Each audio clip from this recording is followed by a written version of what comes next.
tarde, irmãos, a paz do Senhor. Mais um domingo que estamos todos juntos para louvar e engrandecer ao nosso Deus.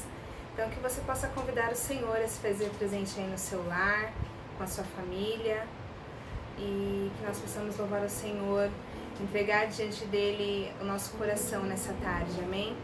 Senhor Jesus, te convidamos, Pai, a se fazer presente no nosso meio, que o Senhor possa receber o nosso louvor e adoração, Senhor, diante de Ti, Pai, como cheiro suave, Pai. Pai, derramamos o nosso coração diante de Ti nessa tarde, e que o Senhor possa, Senhor, receber, Senhor, os nossos louvores aqui entoados. Visita, Pai, a cada um aí no seu lar, na sua casa, Senhor, se faça presente, Pai, em nosso meio, que possamos sentir a Tua presença, Pai. Pai, eu te amo, eu te adoro, Senhor, obrigada pela oportunidade que nós temos de te louvar com liberdade. Fala nos nossos corações essa tarde, em nome de Jesus. Amém.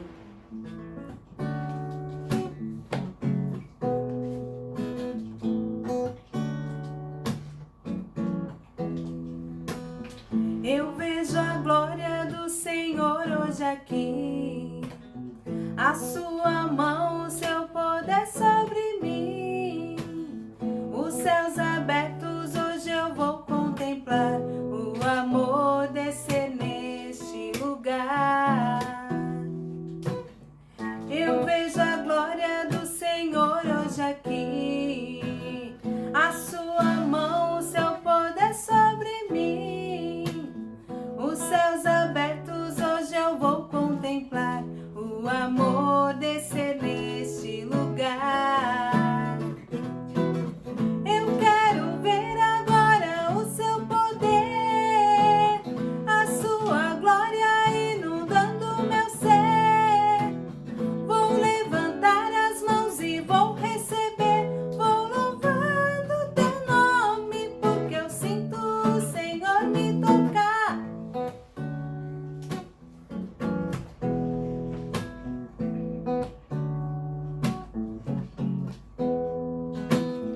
Eu vejo a glória do Senhor hoje aqui, a sua mão, o seu poder sobre mim.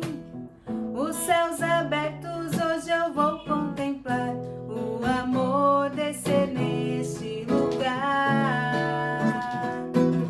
Eu quero ver agora o seu poder, a sua glória inundando meu ser. Vou levantar as mãos e vou receber, vou louvando teu nome, porque eu sinto o Senhor me tocar. Eu quero ver agora o seu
Pai, o Teu abraço é o melhor, Senhor. Como é bom Te ter em nossas vidas, Senhor. Como é bom pertencer a Ti, Pai.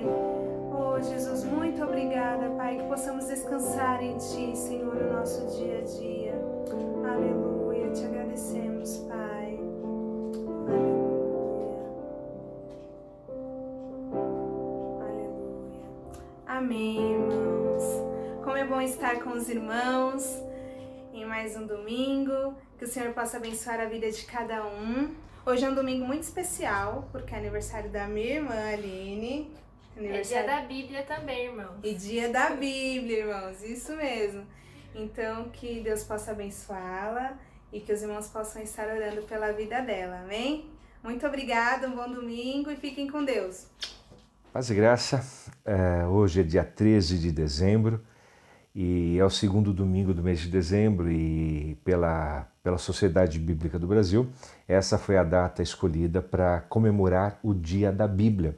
Então nós protestantes e evangélicos comemoramos hoje o Dia da Bíblia, a Palavra de Deus, que é a única fonte de regra e fé, como determina, né, o Concílio de Westminster, em 1600 e pouco, como o primeiro documento da Igreja Protestante, e contraditando aquela ideia de que a Bíblia contém a Palavra de Deus, dando nesse sentido a possibilidade de que outras literaturas possam falar em nome de Deus.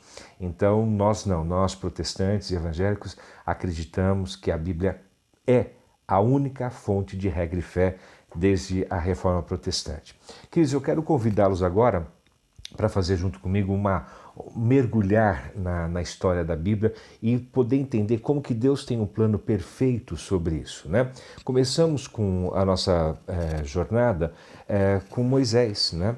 Quando Moisés saiu do Egito e acaba encontrando com Deus em Horebe, Deus fala para ele escrever as coisas que ele estava ouvindo. E ele então, de uma forma muito intelectual, ele era intelectual, ele foi preparado para ser faraó do Egito, ele redigiu então o que nós temos o Pentateuco. Foi a primeira porção da Bíblia de uma forma grande, de uma forma extensiva. Mas tem a tradição de que nós temos que o livro de Jó foi o primeiro livro escrito a todos, tá?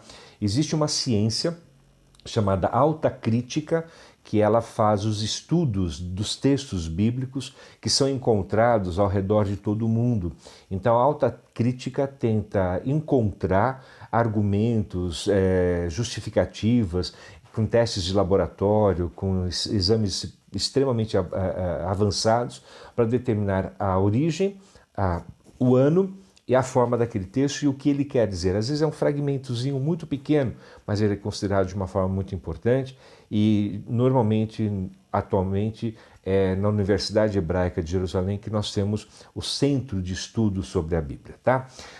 Irmãos, a Bíblia para mim ela toma um aspecto bastante científico quando ocorre um evento muito interessante.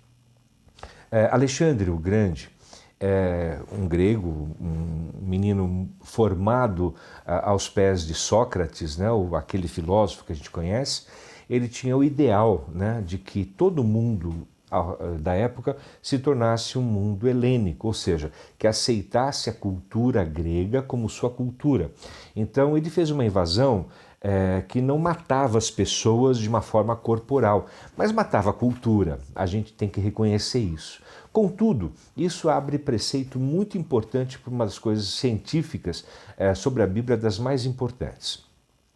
Quando os judeus souberam que Alexandre o Grande já estava começando a sua empreitada, saindo da Grécia, indo até o Iraque, onde ele chegou, mas na verdade a comissão foi até Mongólia, de que ele chegaria e que ele iria impor a cultura grega para essa civilização judaica. Então o que eles fizeram? Tiveram uma orientação de Deus fantástica. Olha Deus cuidando de novo da palavra. Lembra de Moisés? É o mesmo Deus cuidando agora. Então o coração deles diz o seguinte: pega 6 sacerdotes das 12 tribos de Israel, portanto 72 pessoas, e vocês então façam uma tradução do hebraico para o grego, que seria a língua que logo chegaria lá. E foi exatamente o que eles fizeram, tá? Separaram-se em grupos, e um grupo inclusive foi para Qumran, que eu vou falar daqui a pouco sobre isso, tá? Tem ruínas encontradas lá em Qumran, E quando eles voltaram com a tradução da Torá, o Antigo Testamento inteiro, a eficiência da tradução foi em torno de 99%. Esse é um dado científico, tá? Porque você fazer uma versão de uma língua para outra língua com grupos diferentes e depois comparar esses textos, isso se torna então uma metodologia científica, o que garantiu que a Bíblia tinha sim um aporte tecnicamente científico, tá ok? Bom, esse foi um ponto importante, porque quando Alexandre o Grande morreu no Iraque, né, na Babilônia, não chegou aí até Israel, mas Antíoco IV foi. E quando Antíoco IV chegou em Jerusalém, tudo já estava agregado, né? Agregado de realmente estar com a cara grega. A Torá estava em grego, os cultos estavam no templo estavam em grego, as comunidades já se verteram nome para gregos, e enfim, quando eles chegaram lá, falou, poxa vida, então tá tudo tranquilo, já tá da forma grega, tá tudo certo para nós, é isso que a gente queria mesmo. Só isso abre um preceito gigante. Como o Império Grego ele começava desde a Itália, né, ia até a Mongólia e se estendia também pelo norte da África, ou seja, mais do que a metade, quase todo mundo conhecido da época, estava falando grego e tinha cultura grega. Então foi tranquilo que esse texto, né, traduzido do hebraico para o grego, se disseminasse por todo o Império Grego. E dessa forma, a Bíblia, que era circunscrita à Judéia, tá, aos judeus, acabou ganhando proporções, naquela época, mundiais. E a tradução nós nomeamos de Septuaginta, a tradução dos 70, tá ok? Então, essa Bíblia em grego é que de fato se disseminou da Judéia, que era uma região pequena, e se espalhou por todo o Império Grego. Todo o Império Grego. Esse é o primeiro dado que eu fico surpreso. O primeiro de Moisés, né, que de fato encontra Deus e com isso ele escreve o texto bíblico e acaba ganhando a autoria do Pentateuco, né? E depois, com essa estratégia de Deus de que tornasse um texto bíblico, um ritual litúrgico hebraico em tradução grega, que ganhou o mundo na época. Olha a estratégia de Deus, uma coisa espetacular. Depois de alguns anos, de alguns poucos séculos, né, o Império Grego foi substituído pelo Romano, que já tinha a tradição, né, de aceitar a religião da região do local, eles só queriam administração política, mas a religião ficava com as pessoas, e de fato, quando eles chegaram lá, eles viram que havia uma grande densidade da palavra de Deus em grego, tá, ok? Que eles respeitavam muito, de uma certa forma, Roma se tornou também um modelo grego, né, com a questão greco-romana. Então eles aceitaram sem muito problema. Esse é também outro ponto, o que abre o texto para Gálatas 4:4, que diz da plenitude dos tempos, porque nós tínhamos a Bíblia em grego, tínhamos a Bíblia em hebraico, nós tínhamos a aceitação da Bíblia grega e hebraica em toda a comunidade, tínhamos o Império Romano que substitui o Império Grego, e tudo bem. E esse foi um cenário perfeito para que Jesus viesse.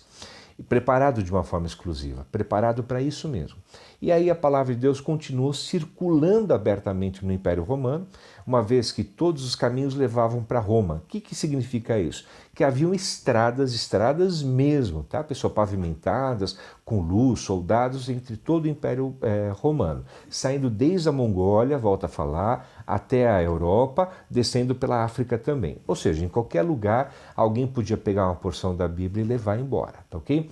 A palavra Bíblia vem do biblos. Biblos era uma casca, é a casca do junco, né, que nasce no Rio Nilo, que de uma forma técnica retirada com cuidado, ela se torna o papiro, tá? Papiro vem de papel e ela tem uma duração muito grande. Pergaminho é de couro, e o couro ele tem uma prevalência menor porque é um material biológico e ele acaba se decompondo com um tempo diferente do papiro, que apesar de ser orgânico, tá? Tem uma prevalência e existência muito grande. Então, biblios vem dessa casca, depois face a conotação de Bíblia como livro, depois de Bíblia como biblioteca. Por isso que nós temos os 66 livros. Bom, queridos, depois então, o segundo fato da história que me faz ficar impressionado com o zelo de Deus pela palavra de Deus e também de uma metodologia científica, ocorre da seguinte forma. Quando a Bíblia estava traduzida, escrita do grego para o hebraico, a comunidade, havia uma comunidade perto do Mar Morto, que bem à margem do Mar Morto, que redigiu textos bíblicos, né, e escondeu numa caverna que hoje é chamada de Qumran. Essa caverna de Qumran tinha vasos de barro com todos os pergaminhos e papiros lá dentro, guardadas, né? Eles guardaram isso, pelo menos, propriamente entre o primeiro e o segundo século da era cristã já. E esses textos ficaram guardados e ninguém sabia deles. Quando na Segunda Guerra Mundial, e a gente sabe que os judeus foram a principal vítima de Hitler no Holocausto, se veio a ideia, aqui vale a pena colocar, que os judeus foram banidos da Judéia no ano 70 da era cristã pelos romanos, tá ok? E eles não voltaram mais, se espalharam por todo o mundo da época, por essas vias que eu falei agora, desde a Mongólia até a norte da África, até a Europa também, que eram chamados confins da terra, e depois, dessa forma bastante violenta, Israel não teve mais o seu lugar de estadia. E aí então, no final da Segunda Guerra Mundial, a Liga das Nações se tornou ONU, Organização Mundial das Nações, e o primeiro presidente da ONU foi um brasileiro chamado Oswaldo Aranha.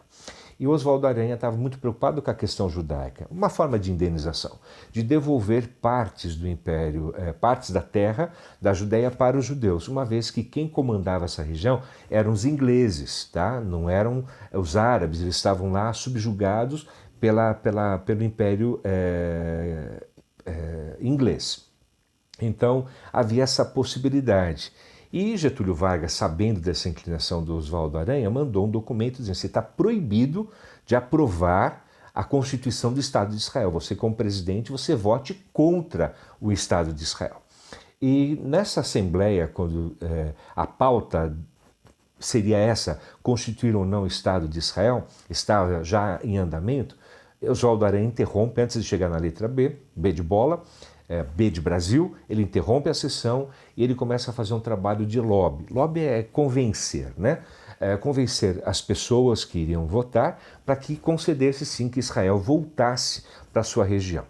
E contraditando a própria ordem do presidente do Brasil, que era absolutamente oposto aos judeus. Inclusive, Getúlio Vargas mandou embora, não deixou aportar vários navios com várias centenas de pessoas, milhares de pessoas judias, mandou embora do Brasil, do porto, não deixou aportar no Brasil. Alguns desses navios foram para os Estados Unidos, outros contornaram a América do Sul, foram para o Chile, foram para a Argentina. Então, onde o judeu chega, a bênção chega, porque há uma promessa sobre isso, né? E várias vezes o Brasil botou fora os judeus, a gente sabe disso. Então, não permitiu, e só que Oswaldo Aranha negligenciou isso, não quis nem saber. E conseguiu, então, de uma forma geral, fazer um lobby a favor da Constituição do Império, a volta de Israel para o seu lugar. Enquanto isso acontecia, queridos, houve um milagre, aí um milagre arqueológico, tá? Lá em Qumran, que nessa época era a Palestina, né? Que estava sob o controle da Inglaterra. O que acontece? Um pastor de ovelhas estava lá olhando, ele era iletrado, analfabeto, enfim, ele estava vendo a ovelhinha dele lá e de repente ele viu a ovelhinha despencando do alto do monte, só que ela não caiu no chão. E ele não percebeu exatamente o que local, mas ele começou a ouvir o mé dela. E quando ele foi procurar, ele encontrou atrás dos arbustos uma abertura de uma caverna esculpida à mão, não é uma caverna natural, esculpida à mão, e lá dentro ele ouviu o barulhinho da ovelhinha dele. Jogou uma pedra e a pedra caiu em algum lugar e quebrou alguma coisa. Ele falou, opa, tem alguma coisa aqui. Aí ele, além de pegar a ovelhinha, ele descobriu uma sala, né, muito grande, com vasos de barro, alguns absolutamente preservados, outros quebrados, mas lá dentro estava a palavra de Deus daqueles irmãos de Qumran, lá da divisão do Mar Morto, que eram os copistas do texto bíblico, estava lá e ele não tinha esse valor. Então o que ele pegou? Pegou todos os vasos, pegou os pergaminhos, levou para o mercado de rua, que é muito comum lá em Jerusalém, e aí um arqueólogo que trabalhava na Universidade de Jerusalém, que nessa época não era hebraica, mas depois se tornou, ele olhou aquilo e falou, quanto você quer por esses papeizinhos? Né? Aí qualquer R$10. Ele comprou todo o material. Queridos, achou-se todo o livro de Isaías, achou-se todos os fragmentos de Ezequiel, achou-se vários textos do Antigo Testamento, tá? O Novo Testamento ainda não estava sendo escrito, e esse arqueólogo, então, aí a ciência comprovando, testificando a originalidade da Bíblia, ele faz o seguinte, ele começa a chamar os seus participantes e havia os tradutores. Então ele começou a traduzir, a equipe dele traduzir, e ele falou em entrevista, essa entrevista está gravada, em 1948, um pouco antes da decisão da ONU, onde Oswaldo Aranha iria colocar em votação, em pauta, colocar em votação a partir da letra B de bola, a decisão de sim ou não para o Estado de Israel. Ele disse na rádio BBC de Londres, sediada em Jerusalém, se o que eu encontrei nessa caverna, que é agora chamada de Qumran, for verdadeiro, Israel se tornará uma nação esta semana. Aí o repórter perguntou, o que te dá essa certeza? Ele falou, a certeza é que eu estou traduzindo, a minha equipe está traduzindo um texto de Ezequiel que diz que Deus irá congregar dos 4 cantos da terra todo o povo dele, os judeus, que foram espalhados para voltarem para Jerusalém. Aquele texto de Ezequiel, depois vocês procurem lá, e textualmente está dizendo, se caso o que eu encontrei tem um Deus, ele não era cristão, nem crente, nem árabe, nada, ele não tinha nenhuma fé, era um cientista, né? Apesar que cientista propriamente não precisa ser ateu, ok? Eu conheço muitos cientistas crentes. Então, ele pega e fala textualmente, isso está gravado, tem programa gravado, está audivelmente, falou, se Deus está nesse negócio, esta semana Israel se tornará uma nação. E ele nem sabia o que estava acontecendo lá em Nova York, nos Estados Unidos, aonde estava ocorrendo a Assembleia da ONU. Bom, o que aconteceu?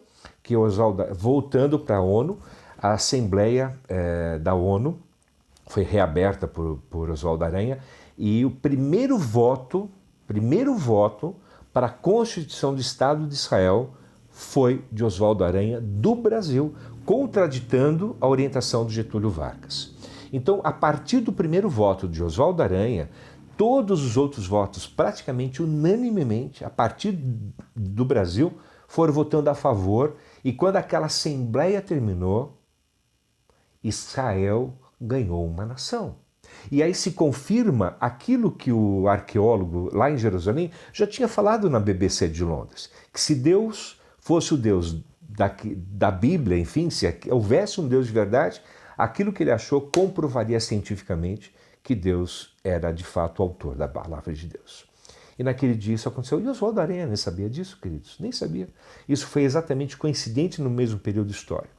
No entanto que em Tel Aviv existe uma praça muito bonita, com um busto, com a estátua de Oswaldo Aranha, em hebraico, esse texto de Ezequiel, que eu citei agora, que ele congregaria dos 4 cantos da terra em Jerusalém o povo dele, que tinha sido banido, depois em grego, respeitando essa ordem, e depois em português, para dar honra a esse homem chamado Oswaldo Aranha. Então, queridos, essa é a cientificidade da palavra de Deus. Houve um outro exemplo que não é tão importante para mim como esses 2 exemplos de Alexandre o Grande e da questão de Qumran e de Oswaldo Aranha, que para mim é algo impressionantemente lindo. Ocorreu também que lá por volta do século IV da era cristã, o Império Romano decidiu deixar soldados virarem padres, né? E de bélicos precisavam ser caminhos, né? Quietinhos, bonzinhos, né? E Constantino então pegou o cristianismo como modelo, falou, opa, o cristianismo é pacífico, é bonzinho, não briga, não tem exército violento, tal. Vamos tornar esse império, que eles já não tinham mais potência financeira e sabia que os germânicos, né, os godos, estariam invadindo de uma forma amistosa também o próprio Império Romano. Depois sucedeu várias crises e várias vezes voltaram romanos, ficaram germânicos, enfim, no controle de Roma. Bom, aí então Constantino decide pegar os textos gregos, lembra dos textos gregos lá? Exatamente, os textos gregos do Antigo Testamento mais os textos gregos do Novo Testamento que foram escritos em grego, tá ok? Todos os textos foram escritos em grego a partir de todo o Novo Testamento e ele fez a mesma coisa, pegou tradutores e esses tradutores foram chegando e ele fez uma coisa chamada cânon. Cânon era uma régua científica de que se 99% dos textos traduzidos por autores diferentes batessem, então aquele texto era considerado canônico. Então, o ser canônico é uma metodologia científica comprovada e utilizada no mundo até hoje. Até hoje. Então, cânon não é uma coisa assim. Cânon é uma atitude científica, uma metodologia científica sobre o texto e a linguagem. Com isso, nós ganhamos a Bíblia. Tá? E aí então eles fizeram a Vulgata. Então a Vulgata incluía os textos do Antigo Testamento, mais os textos do Novo Testamento, só que dessa vez traduzido em latim. Então nós temos a Bíblia hebraica, nós temos a Bíblia grega e nós temos a Bíblia latina. A Bíblia grega, o Torá, a Bíblia hebraica, Torá, a Bíblia grega, a Septuaginta, e a Bíblia latina, a Vulgata. Vulgata significa popular. Queridos, então isso são atos científicos, nós estamos falando de uma cientificidade da palavra de Deus e não simplesmente de uma coisa como tratam, às vezes eles subestimam a potência cristã e nos colocam numa posição complicada. Queridos, para encerrar essa reflexão, eu quero lembrar o texto de Mateus 28, de 19 a 20, que diz assim, que a gente deveria ensinar por todo mundo, pregar o evangelho a toda a criatura, ensinando as coisas que vos tenho ensinado, que vos tenho determinado. E isso estava escrito, é o Novo Testamento. Depois o Apocalipse capítulo 1, de verso 1 a 3, diz que João foi testemunha e escreveu as visões proféticas que ele tinha visto, que ele tinha enxergado e que a gente deveria respeitar as coisas que estavam escritas porque elas iriam se cumprir. Isso é uma profecia messiânica, tá? Ou apocalíptica, ou adventista, ela vai chegar, vai acontecer. E por fim, aquele texto de 2 Timóteo 3,16, que toda a escritura é útil e apta para instruir, corrigir, redaguir, enfim, ensinar as pessoas. Então são esses três textos bíblicos que eu quero homenagear a palavra de Deus. E quero homenagear a palavra de Deus também, mostrando para vocês 3 exemplares da Bíblia que para mim são muito importantes. Aqui, Bíblia, tradução brasileira com Z, de 1938 eu ganhei essa Bíblia. Ela é perfeita, tá absolutamente legal, estudo muito com ela. Eu tenho a Bíblia também da Sociedade Bíblica Inglesa, fundada em 1816, e eu tenho um outro exemplar da Bíblia, tá, de 1932, ok? Que eu ganhei de um pastor no final da vida dele, quando ainda estava no seminário, e essa semana, dia 9, fez 31 anos que eu me formei no Seminário Bíblico de São Paulo como teólogo. E a Bíblia mais importante da minha biblioteca é essa Bíblia que eu ganhei ou troquei de uma irmã em Manaus, quando era missionária em Manaus, que eu ouvi uma irmãzinha que ela não sabia ler e escrever, essa Bíblia era dela, Bíblia perfeita, está funcionando direitinho, só o comecinho do texto bíblico está meio complicado, ela está meio destruidinha, original, e eu ouvi essa irmã dizendo que o sonho dela era ter uma Bíblia nova. E aí eu tinha uma Bíblia da Editora Vida, com letras vermelhas, que naquela época era o The Must, e eu ouvindo a oração dela, ela ficava na igreja todas as manhãs, de segunda a segunda, tá? Abria a igreja, ficava até a hora do almoço à disposição para orar, interceder, aconselhar, analfabeta, irmãos, uma senhorinha de idade, parece que a vocação de Ana, né, estava no coração dela. E essa irmã então eu ouvi essa oração dela, E aí não teve dúvida, né, irmãos? Eu falei, irmã, eu tenho uma proposta para lhe fazer. Eu quero trocar a minha Bíblia novinha, né, com letras vermelhas, por essa sua Bíblia. Irmãos, essa é a Bíblia de maior importância que eu tenho aqui na minha biblioteca. Eu amo essa Bíblia, tenho muito carinho por ela, porque ela representa o amor de uma analfabeta pela palavra de Deus.